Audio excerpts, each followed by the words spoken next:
అశ్వత్థామ దగ్గర ఒక పరమ భయంకరమైనటువంటి అస్త్రం ఉన్నది. దాని పేరు బ్రహ్మశిరోనామకాస్త్రం. ఆ బ్రహ్మశిరోనామకాస్త్రం తన దగ్గర ఉన్నదని, తన తండ్రి అయిన ద్రోణాచార్యుల వారు దానిని తనకి ఉపదేశం చేశారని అశ్వత్థామకి ఎనలేని అతిశయం. ఒకానొకప్పుడు కృష్ణ పరమాత్మ అంతటి వాడి దగ్గరికి వచ్చి ఓ మాట అడిగాడు. నా దగ్గర బ్రహ్మశిరోనామకాస్త్రం ఉంది, మా తండ్రి ఇచ్చాడు, నేను తలుచుకుంటే ఎంతటి విధ్వంసాన్నైనా సృష్టిస్తాను, నీ సుదర్శన చక్రాన్ని కూడా నాకు ఇమ్మన్నాడు. అంటే నవ్వి కృష్ణ పరమాత్మ సుదర్శన చక్రాన్ని అక్కడ పెట్టి తీసుకోమన్నాడు. ముందు ఎడం చేత్తో తీయబోయాడు, బలం సరిపోక కుడి చేత్తో తీయబోయాడు, తర్వాత రెండు చేతులతో తీయబోయాడు. ఆ చక్రం కదలలేదు. సరే, కొన్ని కానుకలు ఇచ్చి బహుమతులు ఇచ్చి ఇవి నువ్వు పట్టుకెళ్ళగలిగినటువంటి ఆయుధములు కావు, వెళ్ళమని పంపించేశాడు అశ్వత్థామని. అశ్వత్థామ యొక్క ప్రవృత్తి కృష్ణ పరమాత్మకి తెలుసు, మహాభయంకరుడు. ఇప్పుడు తన ప్రాణముల మీద ఆశతో దాక్కున్నాడు. కానీ భీముడు వెళ్ళి వెతికి పట్టుకుంటాడు. పట్టుకోగానే అపాండవం చెయ్యాలన్న కక్షతో ఉన్నాడు కదూ, నిన్న రాత్రి పాండవులు దొరకలేదు, ఇవాళ భీముడు కనపడగానే ఏ ఒకరు మరణించినా మిగిలిన వాళ్ళు బ్రతకరు.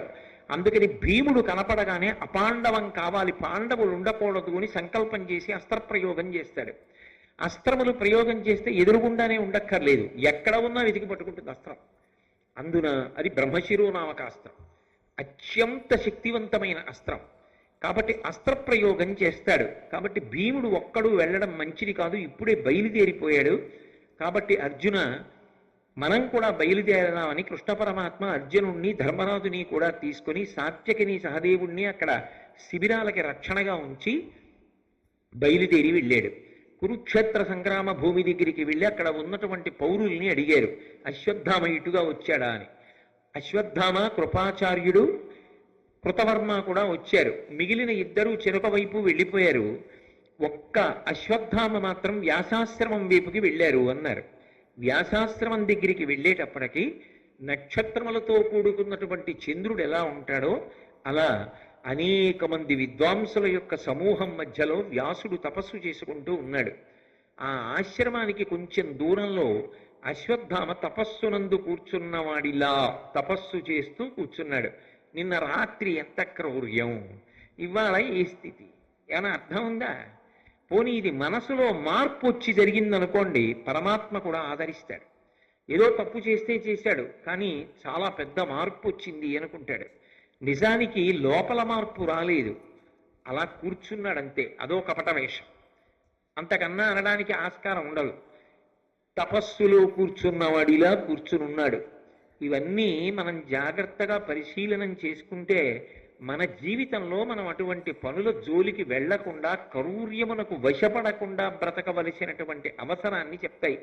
ఒక్కసారి కానీ మనిషికి కోపం ఎక్కువైపోయి ఆ కోపానికి వశపడిపోయాడా, ఇక ఏం చేస్తున్నాననేటటువంటి యుక్తాయుక్త విచక్షణ ఉండదు. అందుకే ఒక నిర్ణయం చేసేటప్పుడు తొందరపడుతున్నామేమో అని అనుమానం ఉంటే కాసేపు ఆపేయడం మంచిది.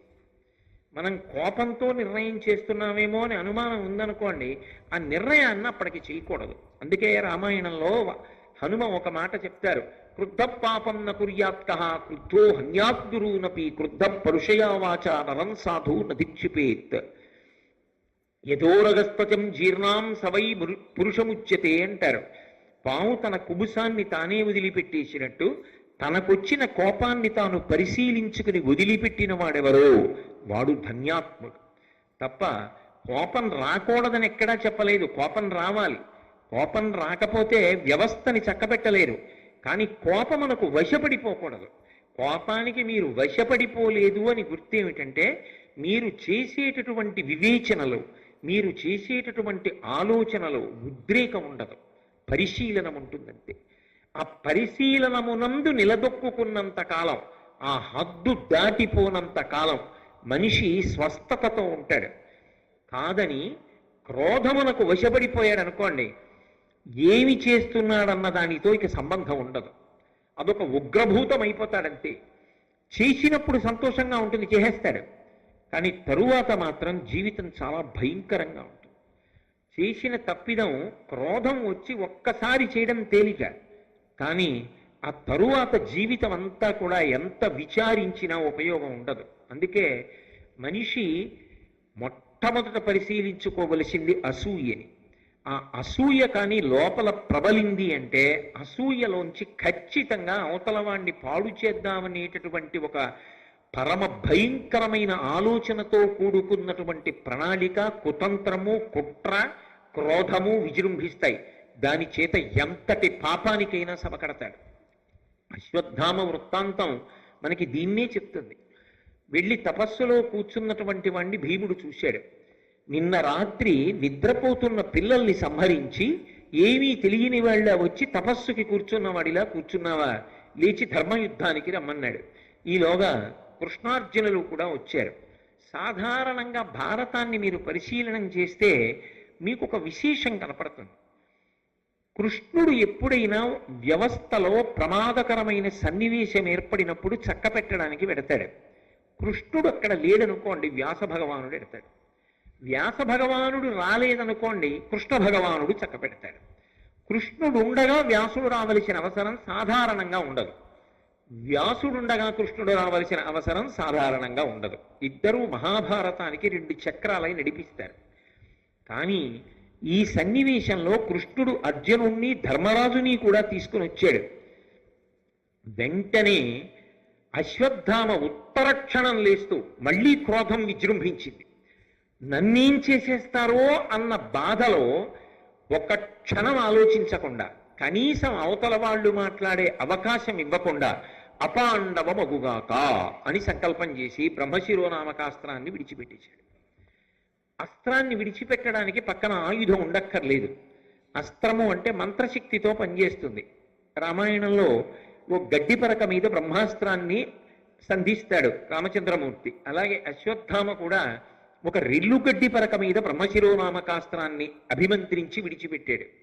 ఆ అస్త్రం భయంకరమైనటువంటి స్వరూపంతో అర్జునుడి మీదకి వెళ్ళిపోతోంది. అంటే పాండవులందరినీ తెగటార్చేస్తుంది. పాండవులు ఏమిటి? పాండవ సంతతి అన్నది ఇక భూమి మీద ఉండదు. అపాండవం, పాండవుల నలుసు అన్నది ఉండడానికి వీల్లేదు. మరి కౌరవులందరూ వెళ్ళిపోయారుగా, అది కక్ష ఆయనకి. అపాండవం అయిపోవాలని వేసేశాడు బ్రహ్మశిరోనామకాస్త్రం. వెంటనే కృష్ణ పరమాత్మ చూసి అన్నాడు, అర్జున, ఇది పరమ భయంకరమైనటువంటి అస్త్రం. మీ అన్నదమ్ములు 5గురిని కూడా తుదముట్టించేస్తుంది. అక్కడతో ఆగదు. పాండవ సంతతి కూడా మిగలదు. కాబట్టి వెంటనే ఈ అస్త్రాన్ని నువ్వు నిరోధించాలి అంటే వేరొక అస్త్రం పనిచేయదు. నువ్వు కూడా బ్రహ్మశిరోనామకాస్త్రాన్ని ప్రయోగించాలి. అటువంటి అస్త్రం ఒక్కటి వేస్తేనే యావత్ భూమి తల్లడిల్లిపోతుంది. మనం ఈ మధ్య కాలంలో 1942లో జరిగిన 2వ ప్రపంచ యుద్ధ కాలంలో ఉపయోగించబడినటువంటి అనేకమైన మారణాస్త్రముల గురించి వింటే 1942లో జపాన్లో ఉన్న హిరోషిమా నాగసాకీల మీద వేసినటువంటి అణుబాంబు యొక్క ప్రభావం ఇప్పటికీ పోక అక్కడ అంగవైకల్యంతో రోగాలతోటి జనులు ఉద్భవిస్తారు అంటే, అక్కడ పుడుతూ ఉంటారు అంటే, ఈ కాలంలో శాస్త్రవేత్తలు కనిపెట్టినటువంటి అనేక రకములైన మారణాయుధాలే అంత శక్తివంతములై ఉంటే, ఇక మంత్రపూరితములైనటువంటి అస్త్రములు ఎంత శక్తిని ప్రభవింపచేస్తాయి? భూమి తల్లడిల్లిపోయి పర్వతములు ఘూర్నిల్లి సముద్రములు తిరుగుడు పడిపోతాయి ఒక బ్రహ్మశిరోనామకాస్త్ర ప్రయోగానికి. అటువంటిది అశ్వత్థామ ప్రయోగించాడు కాబట్టి కృష్ణుడు అర్జునుడిని ప్రయోగించమన్నాడు. ఇప్పుడు 2 బ్రహ్మశిరోనామకాస్త్రములు ఒకదానినొకటి ఢీకొనాలి. వెంటనే కృష్ణ పరమాత్మ చెప్పాడంటే శాసనం అర్జునుడికి. రథం దిగి తన గురువైనటువంటి ద్రోణాచార్యుల వారికి నమస్కారం చేశాడు. అస్త్రముల యొక్క మంత్రములకు అధిదేవతలైనటువంటి వారందరినీ స్మరించి వారికి నమస్కారం చేశాడు. మా పాండవులందరికీ కూడా క్షేమముగుగాక, మా అన్నదమ్ములు 5గురు కూడా కుశలముగా ఉండెదరుగాక అని సంకల్పం చేసి తాను కూడా బ్రహ్మశిరోనామకాస్త్రాన్ని విడిచిపెట్టాడు. ఇప్పుడు ఎంత విచిత్రమైన పరిస్థితి ఏర్పడిందంటే, కృష్ణుడు ఉండగా ప్రళయకాలం ఏర్పడినంత భయంకరమైన పరిస్థితి ఏర్పడింది. ఎందువల్ల? ఒక్క వ్యక్తి తొందరపాటు, ఒక్క వ్యక్తి యొక్క క్రోధం, ఒక్క వ్యక్తి యొక్క వ్యగ్రత. కృష్ణ పరమాత్మ అంతటి వాడు కూడా నువ్వు అస్త్రప్రయోగం చెయ్యకు అని చెప్పడానికి అవకాశం లేదు. పాండవుల్ని కాపాడాలి, ధర్మాత్ములు పోతే. అలాగని చెప్తే వింటాడా అశ్వత్థామ? వద్దురా, నీ అస్త్రాన్ని ప్రయోగించకు అని చెప్పడానికి అవకాశం లేకుండా వదిలిపెట్టేశాడు. ఇప్పుడు దాన్ని ఉపసంహారం చేస్తాడా? చెయ్యడు. ఎందుకు చెయ్యడు అంటే రెండు కారణాలు ఉన్నాయి. బ్రహ్మశిరోనామకాస్త్రం లాంటి అస్త్రాన్ని ఒకడు ప్రయోగించి వేడొకడి అస్త్రము వలన ఆగిపోతే యువతలవాడి యొక్క తలకాయ బద్దలైపోతుంది. ఎవడు అస్త్రాన్ని ప్రయోగించాడో వాడే వెనక్కి తీసినా కూడా వాడి తల పగిలిపోతుంది. అసలు మానవుల మీద అస్త్రాన్ని ప్రయోగించకూడదు. అది అంత శక్తివంతమైన అస్త్రం. తండ్రి ద్రోణుడి దగ్గర అస్త్రాన్ని పొందాడు. పొందినవాడు యుక్తాయుక్త విచక్షణతో దాన్ని ఎప్పుడు పొందవచ్చు అన్నది ఆలోచించాడా? మీరు జాగ్రత్తగా పరిశీలనం చేస్తే ఒక్క విషయం మీకు అర్థం అవుతుంది. అన్నిటికన్నా చాలా అవసరం ఏమిటో తెలుసా? నిగ్రహ శక్తి. నిగ్రహం అనేటటువంటిది లేకపోతే మీ చేతికి అందినటువంటి ఎంత చిన్న ఉపకరణమైనా మీకు సమాజమునకు కూడా ప్రమాదహేతువే. నేనన్న మాట మీరు బాగా పట్టుకున్నారో లేదో. ఒక సెల్ ఫోన్ చాలు ప్రమాదాన్ని సృష్టించడానికి. 2 చక్రాల వాహనం మీద వెడుతూ నీకు ఎవరైనా ఫోన్ చేస్తే మెడ తెగిపోయిన కోడి పెట్టలా భుజం మీద పెట్టుకుని ఇలా మాట్లాడుతూ నువ్వు దాన్ని నడపక్కర్లేదు. నువ్వు నిజంగా అంత అవసరం, అది ఎవరు చేశారో చూడాలని అనుకుంటే, ఏదైనా ముఖ్యమైన వాళ్ళు మాట్లాడతారేమో అని అనుమానం ఉంటే రహదారికి పక్కన ఆపి చూడొచ్చు. లేదా నువ్వు గమ్యాన్ని చేరుకున్న తర్వాత తీసి చూస్తే ఎవరు చేశారో అందులో ఉంటుంది, నువ్వు మళ్ళీ తిరిగి చెయ్యొచ్చు. ఇది కాదని 2 చక్రాల వాహనం మీద వెడుతూ సెల్ ఫోన్ చెవి దగ్గర పెట్టుకుంటే అది సాంకేతికమైన పరిజ్ఞానం తప్ప, సెల్ ఫోన్ వాడడం తప్ప, సెల్ ఫోన్ వాడేవాడికి యుక్తాయుక్త విచక్షణ నిగ్రహము లేకపోవడం కారణమా? ఎక్కడ ఏది వాడాలో ఎప్పుడు వాడాలో వాడికి చేత కాదు. ఆ విజ్ఞత లేని వాడి చేతికి చిన్న ఉపకరణం వచ్చినా అది ప్రమాదమే. అందులో ఓ కెమెరా ఉందనుకోండి, అవతలవాడిని ఒకసారి మనం చిత్రం తీసుకోవాలి అంటే వాళ్ళ అనుమతి అడగాలి. అది మర్యాద. అక్కర్లేదు, మన దగ్గర సెల్ ఫోన్ ఉంది కాబట్టి ఫోటో తీసేది. అలా తీయచ్చా? ఆయన ఫోటో తీసుకునే ముందు ఆయన అడగాల, అయ్యా మిమ్మల్ని ఒక్క ఫోటో తీసుకోవచ్చా అని. మర్యాద కదూ, అడగాల? అక్కర్లేదు. మన దగ్గర సెల్ ఉంది, కెమెరా ఉంది కాబట్టి ఆయన ఏం చేస్తున్నా మనం ఫోటో తీసుకోవచ్చు. ఏది వివేకం ఎక్కడుంది? ఆఖరికి ఆయన ఏ పూజకో వెడదామని చెప్పి చొక్కా బనీను విప్పుకుంటూ ఉంటే కూడా ఫోటో తీయచ్చు. అప్పుడు సెల్ ఫోను తప్ప మన యందు వివేకం లేకపోవడం తప్ప. మోటార్ సైకిల్ది తప్పు కాదు. కాకినాడ వీధుల్లో సాయంకాలం వేళ వడగాట్పు తగ్గిన తరువాత పెద్దవాళ్ళ దగ్గర నుంచి బయటికి వస్తారు.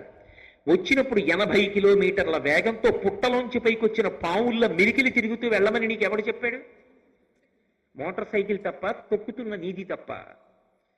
యుక్తాయుక్త విచక్షణ మనిషి మరిచిపోతే ఎంత చిన్న విషయం నీ దగ్గర ఉన్నా అది నీకు కాదు ప్రమాదం, సమాజమునకు ప్రమాదం. నువ్వు అలా మోటార్ సైకిల్ తొక్కుతూ ఎవరి మీద వెళ్ళి పడిపోతావో, ఏ ఇంటి యజమాని వెళ్ళిపోతాడో. ఒకానొకప్పుడు ఇక్కడే ఈ రహదారిలోనే ఒక పెద్ద ఆయన పడిపోయి మరణించాడు. అలా తొక్కుతున్నటువంటి ఒక మోటార్ సైకిల్ గుద్దుకుని. ఏ ఇంటి యజమానిని కబళించబోతున్నావో, ఏ ఇంట్లో ఒక చిన్న పిల్లవాడు పడబోతున్నాడో నీ మోటార్ సైకిల్ కింద, నువ్వే పడబోతున్నావో, నీ మీద ఆశలు పెట్టుకున్న తల్లిదండ్రులు ఏమైపోతారు? నువ్వు వృద్ధిలోకి వచ్చి ఈ దేశానికి ఎంత సేవలు అందించాలో ఈ దేశం ఏమైపోతుంది ప్రతివాడు అలా బయలుదేరితే? మనిషికి నిగ్రహ శక్తి లేకపోతే, మనిషికి వివేచన లేకపోతే అటువంటి వాడి చేతికి ఎంత చిన్నదున్నా ప్రమాదమే. ఆ వివేచన నిగ్రహము లేని వాడికి చాలా పెద్దదే అందింది అనుకోండి, ఎంత ప్రమాదం. అందుకే అన్నీ అందరికీ ఇవ్వవద్దు అనడానికి కారణం ఏమిటో తెలుసా? అన్నీ అందరికీ ఇవ్వద్దని ఎందుకంటారంటే లోపల తగినంత పరిణతి ఉంటే తప్ప ఇవ్వవద్దు అని దాని ఉద్దేశ్యం. ఆ లోపల పరిణతి రాలేదనుకోండి, ప్రతి విషయము ప్రతి వారికి అందిందనుకోండి, దానివల్ల తానొక్కడు కాదు బాధపడేది, దాని వలన సమాజం అంతా బాధపడుతుంది, సమాజానికి అంతటికీ చీకాకు కలుగుతుంది, దీని వలన నేరముల సంఖ్య పెరుగుతుంది, ఉద్రిక్తతల సంఖ్య పెరుగుతుంది, చాలా ఇబ్బంది పడతారు అందరూ. ఇది గమనించవలసి ఉంటుంది. మీరు నన్ను మన్నించెదరుగాక, అశ్వత్థామకి దీనికి సంబంధం ఏమిటి అనుకోకండి. లేకపోతే భారతంలో వ్యాసుడు దీన్ని మనకు అందించవలసిన అవసరం లేదు. కాలంతో దేశంతో సంబంధం లేకుండా ఎప్పటికీ భారతం పనికొస్తుందనడానికి ఇదే ఉదాహరణ. ఎవరైనా నీకు అడ్డొచ్చేస్తే చూసుకోకపోతే వాళ్ళని తప్పుకోమని చెప్పడానికి ఒక హారన్ ఉంది. అంతేకాని నువ్వు ఇంటి దగ్గర బయలుదేరిన దగ్గర నుంచి నువ్వు చేరే వరకు ఇంకా దాన్ని అలా నొక్కుతూనే వెళ్ళమని ఆ హారన్ ఉన్నది. అందుకు ఆ హారన్ బండికొన్నది. అర్థం ఉండదు. ఇంటి దగ్గర బయలుదేరిన దగ్గర నుంచి తానేమన్నా రాష్ట్రపత ప్రధానమంత్రి అలా హారన్ కొడుతూనే వెడుతుంటాడు. ఎదురుగుండా వెళ్ళే వాళ్ళకి ఎంత చీకాగ్గా ఉంటుంది, ఎంత ధ్వని కాలుష్యం, ఎంత విసుగ్గా ఉంటుంది, అవతల వాడికి ఎంత తలపోటు వస్తుంది. ఆలోచన చేస్తే 10 గంటలకి వెళ్ళాలనుకుంటే నువ్వు ఒక 5 నిమిషాల ముందు ఎందుకు బయలుదేరావు? ఒక 5 నిమిషాలు నీ చేతిలో ఉంటే వచ్చిన నష్టం ఏమిటి? కాలాన్ని ఎందుకు విభాగం చేసుకోవు? ఎందుకు కాలాన్ని ప్రణాళికతో నిర్మాణం చెయ్యవు? ఎందుకు ప్రతిదానికి తొందరపడతావు? అలా వివేచన లేకపోతే నీకు ఏ వస్తువు అందినా ప్రమాదమేగా.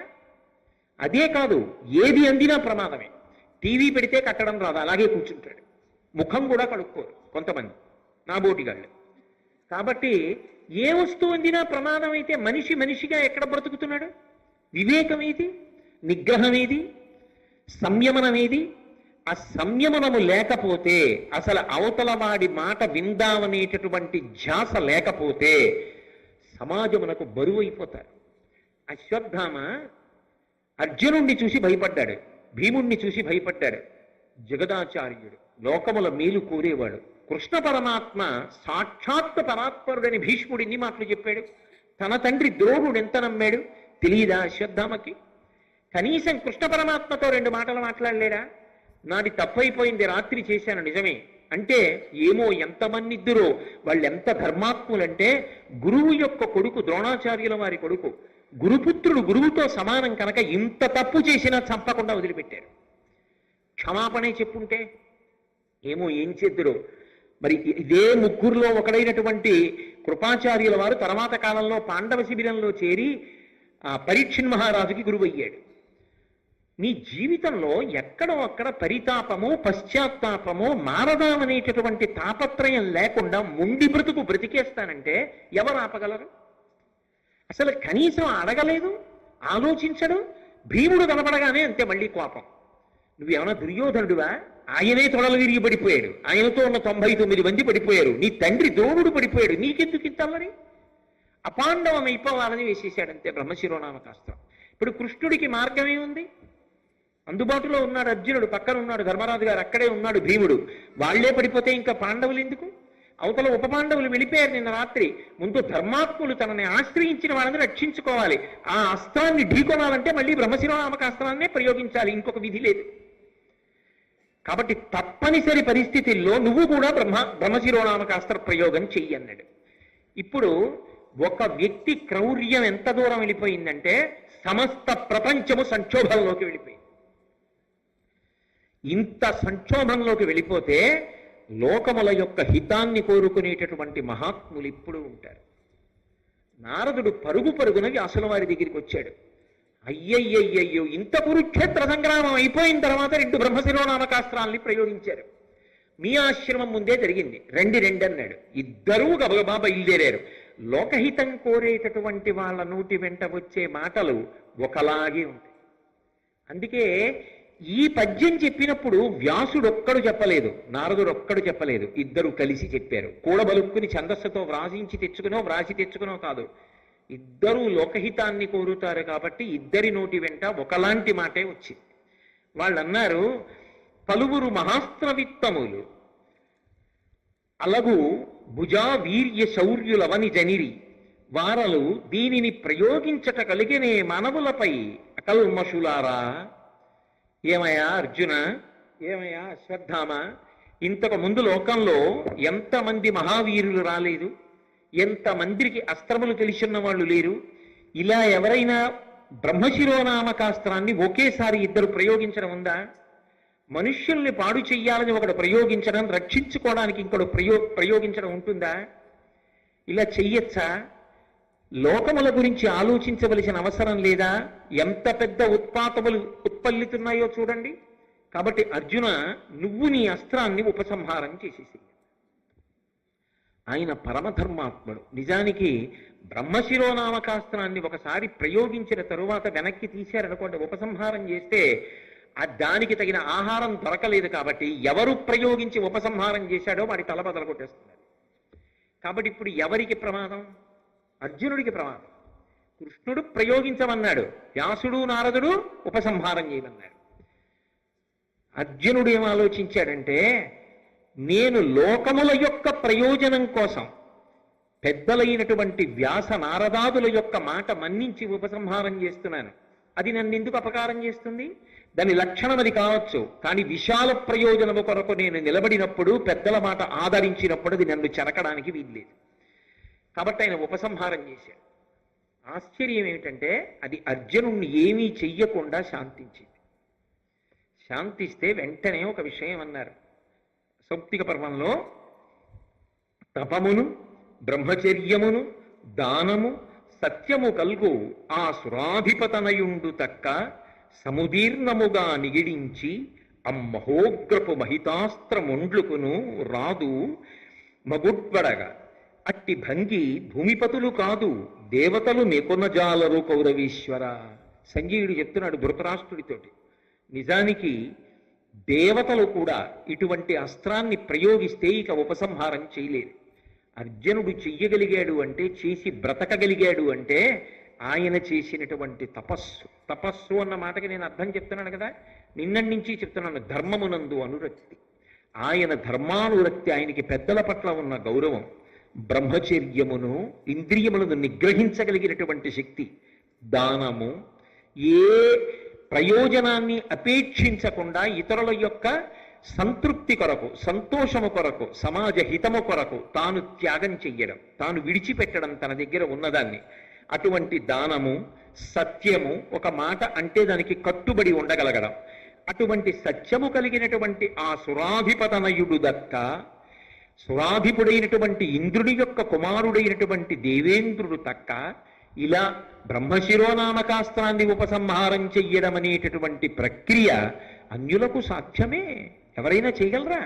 దేవతలు కూడా చెయ్యలేరు. కాబట్టి ఇప్పుడు అర్జునుడు ఉపసంహారం చేశాడు.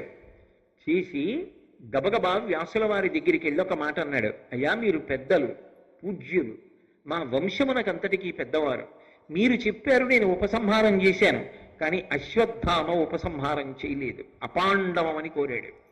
కాబట్టి ఆ అస్త్రం మా అన్నదమ్ముల మీద పడిపోయి చెనకుతుంది. కాబట్టి దయచేసి మీరు ఇదే మాట అశ్వత్థామకి చెప్పి ఉపసంహారం చేయించండి అన్నాడు. అంటే అశ్వత్థామ వంక తిరిగాడు. తిరిగి వ్యాసుల వారు ఒక మాట చెప్పారు. సాధారణంగా మహాభారతంలో వ్యాసుడు ఒక మాట చెప్తే కాదని ఉన్నటువంటి వాళ్ళు మీకు ఇప్పటి వరకు కనపడలేదు కదా, ఇది మొదటిసారి. అశ్వత్థామ వంక తిరిగి ఉపసంహారం చేయమని ఒక మాట చెప్పాడు.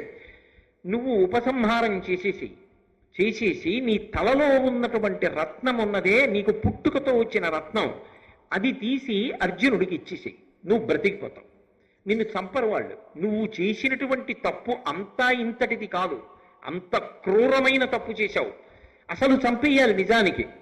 కానీ వాళ్ళు చంపరు. ఎందుకు చంపరో తెలుసా? వాళ్ళు ధర్మాత్ములు. నువ్వు గురుపుత్రుడివి, ద్రోణాచార్యుల వారి కొడుకువి, ద్రోణుడు వాళ్ళ గురువు.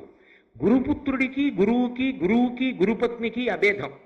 కాబట్టి గురుపుత్రుణ్ణి చంపడం గురువుని చంపడంతో సమానం. కాబట్టి నిన్ను వాళ్ళు చంపరు, ఆ పాతకానికి వాళ్ళు ఒడిగట్టారు. నీ శిరోరత్నాన్ని వాళ్ళకి ఇచ్చేసేయి, నీ అస్త్రాన్ని ఉపసంహరించి. అంటే ఆయన అన్నాడు, ఏ పాండవులకి రత్నాలు తక్కువ? కౌరవుల్ని ఓడించారుగా, దుర్యోధనుడిని పడగొట్టాడుగా భీముడు తొడలు విరగ్గొట్టి. దుర్యోధనుడి దగ్గర రత్నాలన్నీ కూడా ఇప్పుడు పాండవులేగా తీసుకుంటారు. ఇన్ని రత్నాలు దోచుకున్న వాళ్ళకి దోచుకున్నారట వాళ్ళు. ఇన్ని రత్నాలు దోచుకున్న వాళ్ళకి నా రత్నం ఒక్కటి తక్కువైందా, ఇదొక్కటి ఎందుకు ఇవ్వాలి అని తను బ్రతకడం కష్టం కదా మరి ఇవ్వకపోతే. అందుకని రత్నాన్ని తీసి వ్యాసుడి చేతిలో పెడుతూ ఒక మాట అన్నాడు, మనస్త్రంబు పాండవేయ రాగపాత్ర గర్భములకు హానిగా వించి సంతృప్తి పొందితా ప్రశాంతి పొందుగాక. నేను నా రత్నం ఇచ్చేస్తున్నాను, కానీ ఎంత కాపక్ష్య బుద్ధితో మాట్లాడాడో చూడండి. ఆయన అన్నాడు, నేను వదిలిన అస్త్రం ఉందే, ఇది నేను అర్జునుడిలా ఉపసంహారం చేయలేను. అంత తపస్సేది, ఆ సత్యమేది, ఆ నిష్కల్మషమైన బుద్ధేది. అందుకని వెనక్కి తీయలేడు, వెనక్కి తీస్తే తల పగిలిపోతుంది. అందుకని మదస్త్రంబు పాండవేయ రాగ పాత్ర గర్భములకు హానిగావించి సంతృప్తి పొంది తా ప్రశాంతి పొందుగాక. అంటే ఆయన ఉద్దేశ్యం ఏమిటంటే పాండవేయ రాగ పాత్ర గర్భంబులు అన్న మాటకు అర్థం పాండవులు తమ తమ భార్యల యందు సంతానమును కలడానికి చేసిన ప్రయత్నమునందు ఏ ఏ భార్యలు గర్భములు ధరించి ఉన్నారో ఆ భార్యల యొక్క గర్భములన్నీ విచ్ఛిన్నమైపోవాలి, గర్భస్రావం అయిపోవాలి. ఒక్క పాండవుల యొక్క భార్యలే కాదు, ద్రౌపదీదేవి ఒక్కతే కాదు, ద్రౌపదీదేవి కొడుకుల్ని చంపేశాడు ఎలాగో నిన్న రాత్రి. ఇక మిగిలిన వాళ్ళు ఎవరు అంటే అర్జునుడికి ద్రౌపది కాకుండా భార్య ఉంది, ఉలూపి మొదలైన వాళ్ళు. అలాగే ధర్మరాజుకున్నారు, భీముడికున్నారు, అర్జునుడికున్నారు. వీళ్ళందరి యొక్క భార్యల గర్భములు నశించిపోవుగాక. అంతేకాదు పాండవేయ రాగ గర్భములు కదా, అందుకని చెప్పి వీళ్ళ పిల్లలకి ఎవరైనా పెళ్ళైన వాళ్ళు ఉంటే ఆ పెళ్ళైన వాళ్ళ భార్యలు ఎవరైనా కడుపుతూ ఉంటే అంటే పాండవుల యొక్క కోడళ్ల గర్భములు నశించుగాక. పాండవుల భార్యల గర్భం పోయిందనుకోండి, అది వాళ్ళ వరకే బాధ.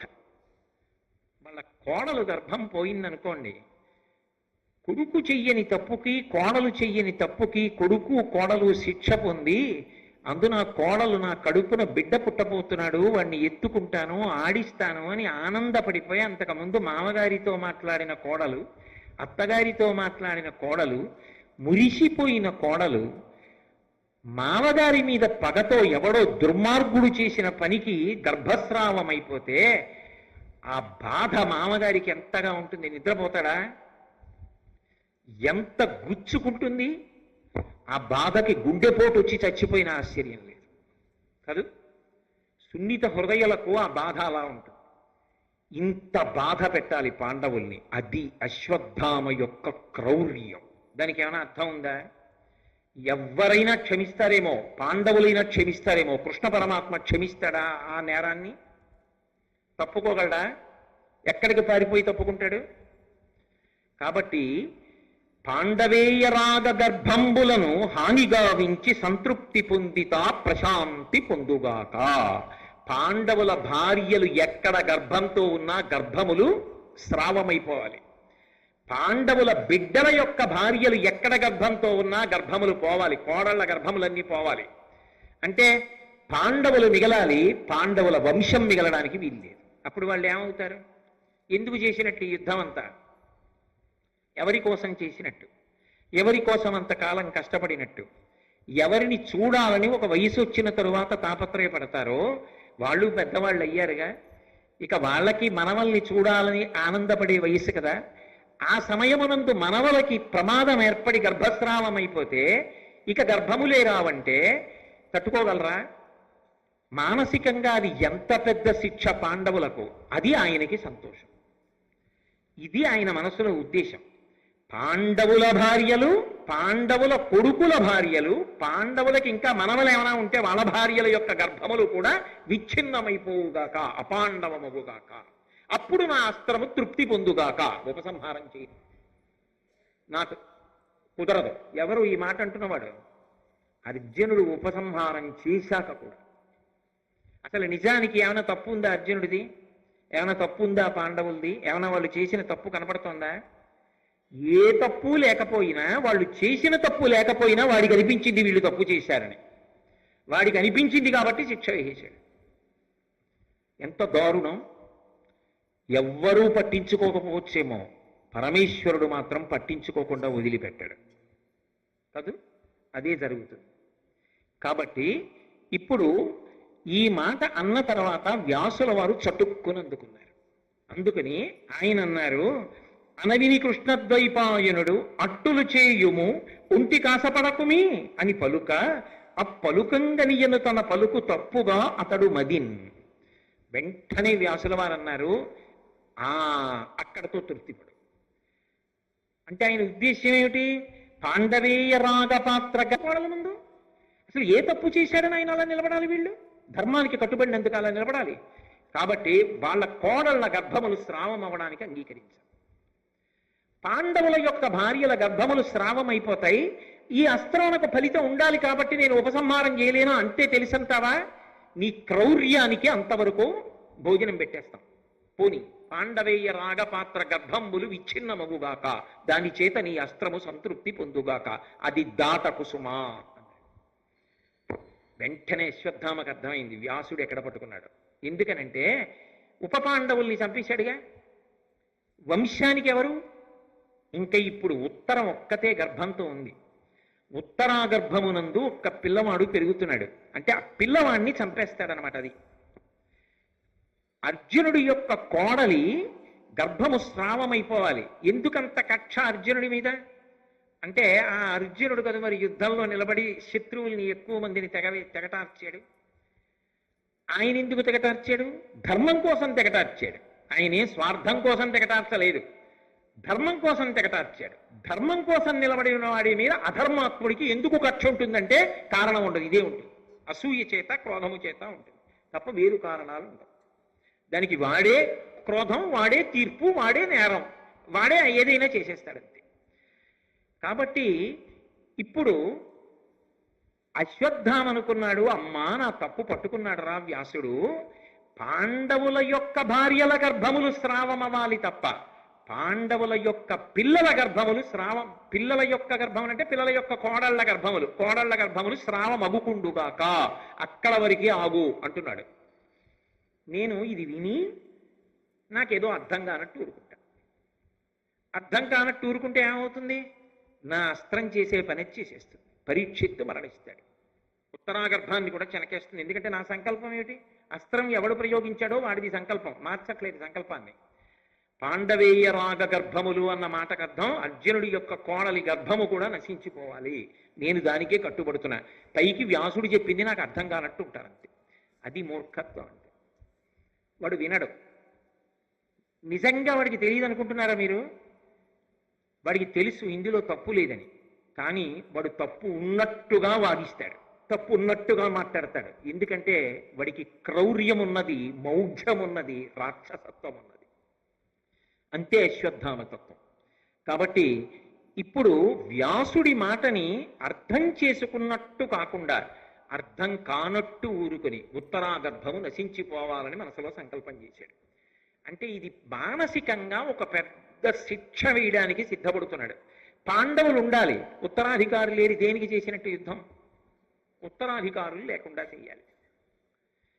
వెంటనే ఈ కాఠిన్యాన్ని, ఈ క్రౌర్యాన్ని, ఈ అర్థం పర్థం లేని స్థితిని కృష్ణ పరమాత్మ తట్టుకోలేకపోయాడు.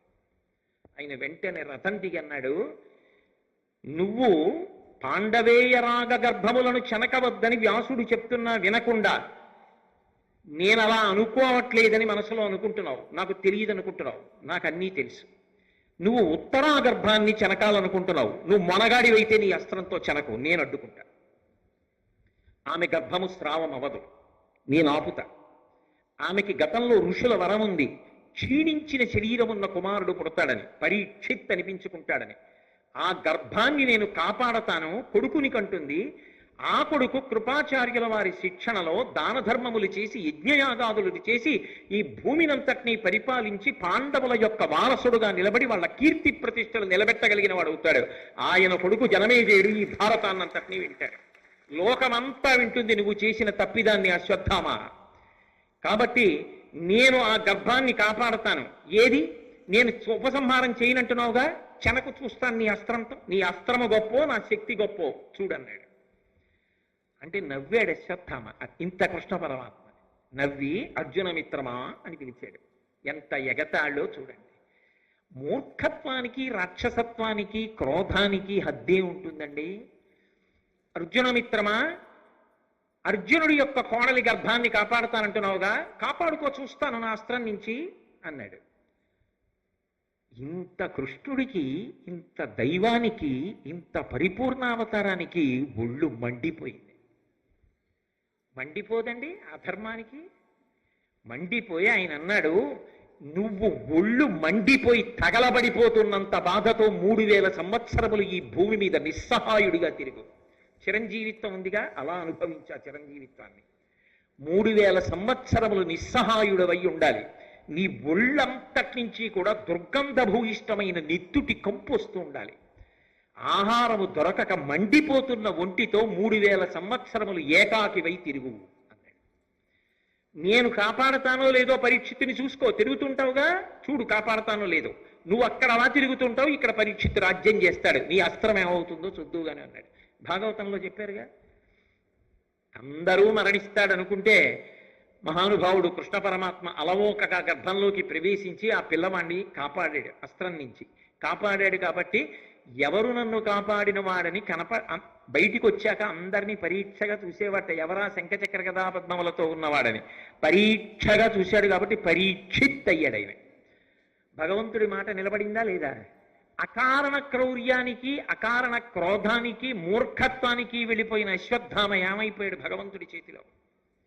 ఏమైంది ఆయన చిరంజీవిత్వం? ఇది ఒక మనిషి ఎలా బ్రతకాలో నేర్పేటటువంటి ప్రధానమైనటువంటి అంశం భారతంలో. వెంటనే వ్యాసుడు అన్నాడు, కృష్ణ పరమాత్మ ఏ శాపవాక్కునిచ్చానో ఆ శాపవాక్కు పరిపూర్ణంగా నీకు తగినదేరా బ్రాహ్మణాథమా, నువ్వు అలాగే బ్రతుకు అన్నాడు. వ్యాసుడు ఏం చేశాడండి మధ్యలో? ఇప్పటి వరకు మీరు భారతంలో వ్యాసుడి గౌరవాన్ని విన్నారు. అశ్వత్థామ వ్యాసుడి వంక తిరిగి అన్నాడు, ఇక పైన నీకు కూడా శాపం ఇస్తున్నాను. తగుదురమ్మా అని వచ్చి మొట్టమొదట నువ్వే కదా పెద్దరికం మొదలుపెట్టావు, నీకు శాపం ఇస్తున్నాను, నువ్వు మనుష్యులందరిలో ఉండు అన్నాడు. నేను ఉంటాను అన్నాడు. క్రౌర్య రూపం అశ్వత్థామ. మనుష్యుల యందు మంచి మాట, తత్వ సంబంధమైనటువంటి విశేషం, ఇతరుల మనసుకి శాంతి పొందేటట్టుగా వకారయకార సకారములతో కలిసి అమృతతత్వమైనటువంటి భగవత్ సంబంధమైన విశేషములను వాక్కులుగా వాయురూపంగా చెప్పగలిగినటువంటి తత్వం వ్యాసతత్వమై అందరి యందు నిలబడింది. అందుకే ఇప్పటికీ ఏ పండితుడు పీఠం పెట్టి చెప్పినా దాన్ని వ్యాసపీఠము అంటారు. వ్యాసపీఠం అయింది. అందుకే వ్యాస పౌర్ణమి, గురు పౌర్ణమి అని వ్యాస పౌర్ణమి నాడు వ్యాసుడికి నమస్కరించి గురువులందరిలో కూడా వ్యాస భగవానుణ్ణి చూసి నమస్కారం చేస్తారు. అందుకని అశ్వత్థామ శాపం ఇచ్చిన మహాత్ములను అది ఏ విధంగా చెనకుతుంది కనుక ఆయనకి జరిగే నష్టం ఏమిటి? కానీ అసలు ఆయన క్రౌధానికి ఇష్టమైనటువంటి నెత్తుటి కంపు ఒంటికి కడుతుండగా నిస్సహాయుడై తిరిగాడు. దీనివల్ల ఏమైందంటే ప్రాణులను చంపడానికి అస్త్రప్రయోగం చేశాడు. పాండవులు మానసికంగా ఏడవడానికి కావలసినంత ప్రణాళిక వేసి పెద్ద తప్పు చేశాడు. మరి కొడుకుల్ని చంపాడుగా, దానివల్ల వాళ్ళు మానసికంగా బాధపడ్డారుగా. మానసికంగా శారీరకంగా కూడా బాధపడడానికి యోగ్యమైన రీతిలో శాపం ఇచ్చాడు. 3000 సంవత్సరములు ఒళ్ళు మండిపోతుండగా తిరగాలి. కాలిపోతున్న ఒంటిలా ఉంటుంది. 3000 ఏళ్లు తిరగాలి. శరీరానికి బాధేనా? నిస్సహాయుడు, రక్తపు కంపు. మానసికంగా బాధేనా? ఈ రెండు ఎవరి పట్ల చెయ్యాలనుకున్నామో ఆ రెండూ నీకు అన్వయమగుగాక. కృష్ణుడు అందుకు చెప్పించాడు, వ్యాసుడు తథాస్తు అన్నాడు. ఇలా సౌప్తిక పర్వంలో ఒకానొకప్పుడు వ్యాసుడు, కృష్ణుడు, నారదుడు వచ్చి ఆపితే తప్ప కొంత జరగవలసిన నష్టం జరిగిపోయిన తరువాత మాత్రమే లోకములను కాపాడగలిగినంత భయంకరమైన స్థితి ఒక్క వ్యక్తికి ఉన్నటువంటి మౌఢ్యం వల్ల ఏర్పడింది. ఇది వ్యాస భగవానుడు సాధించినటువంటి పరమోత్కృష్టమైన విజయం. ఎందుకండి అంటే తాను శాపం పొందినా కూడా చటుక్కున అశ్వత్థామ హృదయాన్ని గ్రహించి పాండవుల కోడళ్ళకి అన్వయం అవ్వదు అని ఆపాడు. కృష్ణుడు గ్రహించి నేను కాపాడతాను అని పరీక్షిత్తుని కాపాడాడు. ఇది వ్యాసుడు చేసినటువంటి అనితర సాధ్యమైనటువంటి మహాప్రయోజనం భారతంలో. దానికోసం శాపాన్ని పొందడానికి కూడా ఆయన వెనకడుగు వేయలేదు. అంటే లోకహితం కోసం అవసరమైతే తాను శాపవాక్కుని పొందాడు. అంతటి మహనీయుడు వ్యాసుడు. అటువంటి వ్యాసుడికి నమస్కరించకుండా ఉండడం సాధ్యమా? అటువంటి వ్యాసుడి పేరెత్తేటప్పటికి గౌరవించకుండా నిలబడగలమా భారతీయులం? అంతటి మహితా